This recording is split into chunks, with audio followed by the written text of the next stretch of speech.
Boa noite. No Blogs e Companhia de hoje vamos falar de espiritualidade no mundo dos negócios. O nosso convidado é Paulo Vieira de Castro e Paulo, a quem agradeço o facto de estar aqui connosco.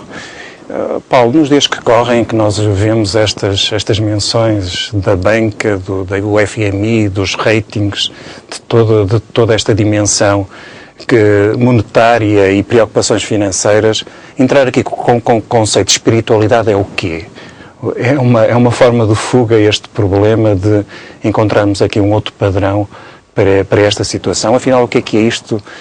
Para já, de espiritualidade vista neste contexto. Não estamos a falar de religião. Não. Muito obrigado pelo vosso convite.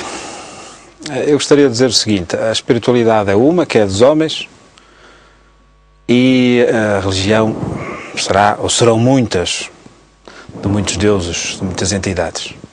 Esse é o aspecto que me parece preponderante, ou seja, fazer esta distinção. Depois é importante entendermos, quando falamos em espiritualidade no momento atual, que estamos, pela primeira vez, ou durante muito tempo, esquecemos daquilo que era fundamental, que é partirmos da origem das questões.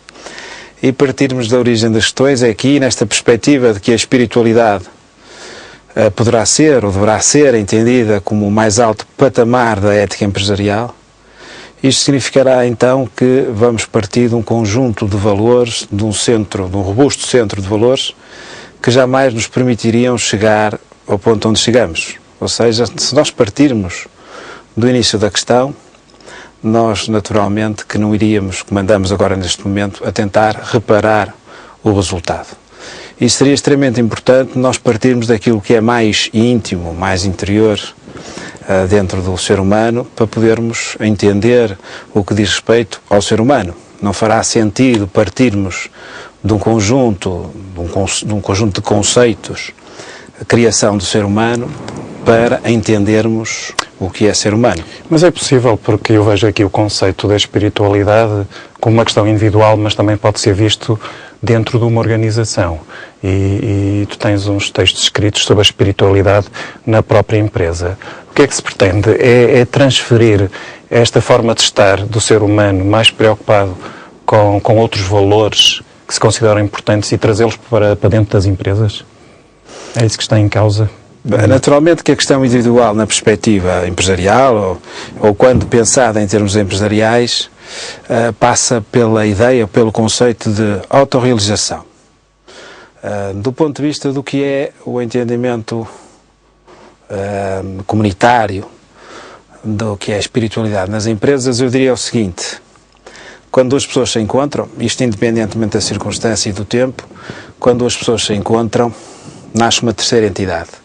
E é nessa terceira entidade, nessa outra dimensão que poderemos considerar a alma da relação, que prevalece a ligação, que prevalece o interesse entre uma ideia, entre um conjunto de valores, entre 2, 3, 4, 5 pessoas. Portanto, é nessa alma da relação que nós vemos manter o interesse pela proximidade, pela amizade, pela satisfação mútua, pelo entendimento do que deverá ser um conjunto de relações a que muitas vezes nós erradamente chamamos sociedade. E isso, as empresas estão preocupadas nos dias que correm com questões de âmbito financeiro, de abordagem de mercados.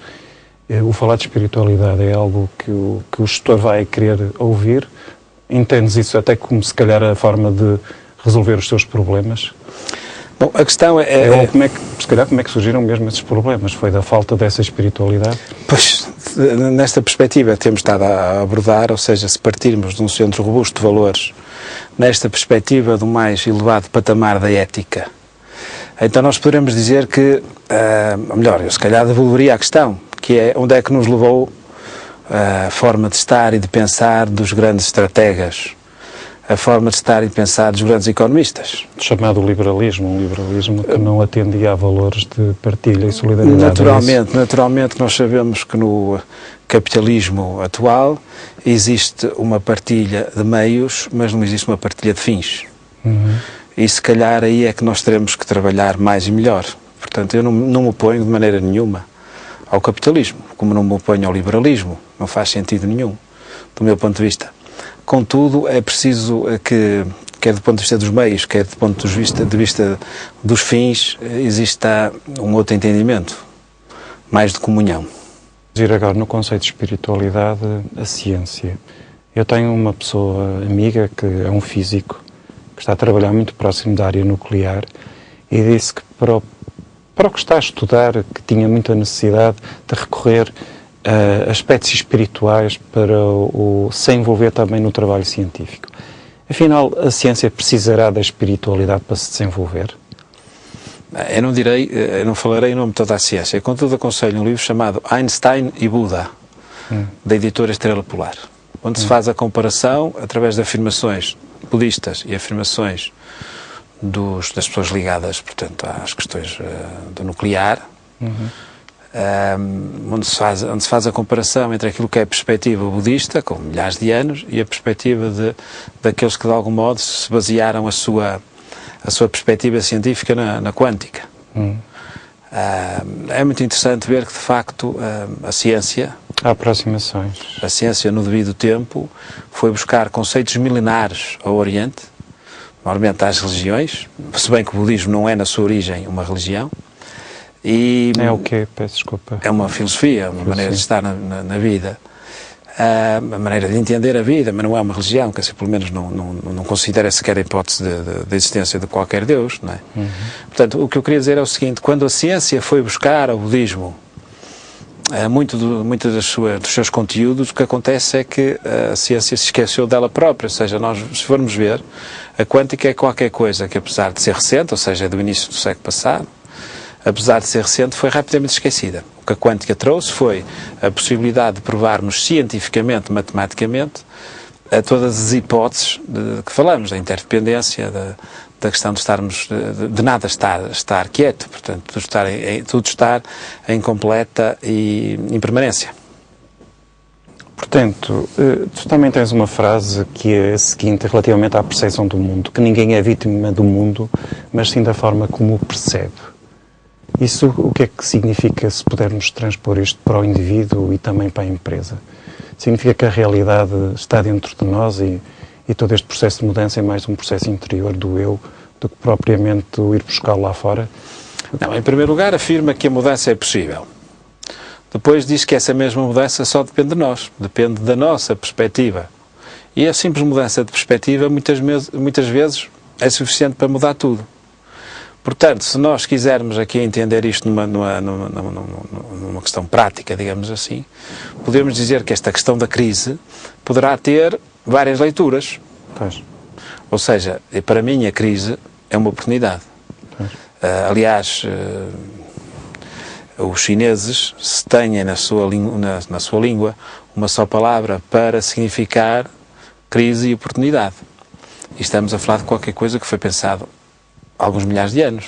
Nós vivemos num mundo de muita perturbação e que nos retira essa calma para parar e para refletir. Achas que é isso que se procura? A questão se pensarmos friamente, a questão deve ser colocada desta forma: qual é a alternativa que nós temos? Este mundo sempre a andar, este mundo baseado no sucesso, baseado na competitividade, levou-nos onde nos leva. Há pouco tempo ouvi uma frase do Bispo de Lisboa, Cidade de Lisboa, Dom Carlos Azevedo, que dizia que não devíamos estar a correr para eleições, mas devíamos parar para pensar. Primeiro, será que estamos a precisar todos de parar um bocadinho para pensarmos no meio deste mundo que estamos a viver? Não, nós devemos seguir qualquer coisa que tem mais a ver connosco do que propriamente a competição. Nós vivemos num mundo em que o horizonte foi da competição e esse mundo terá que ter um novo horizonte. E para mim esse horizonte terá que ser necessariamente o da natureza. Nós fazemos parte da natureza. Nós tentamos trazer uma nova perspectiva do que é isto, da economia e do mundo confuso que estamos a viver. Agradeço ao Paulo obrigado. A lição que nos deu e que vamos continuar a aprender. Agradeço a todos a atenção que nos deram. Até ao próximo programa. Obrigado.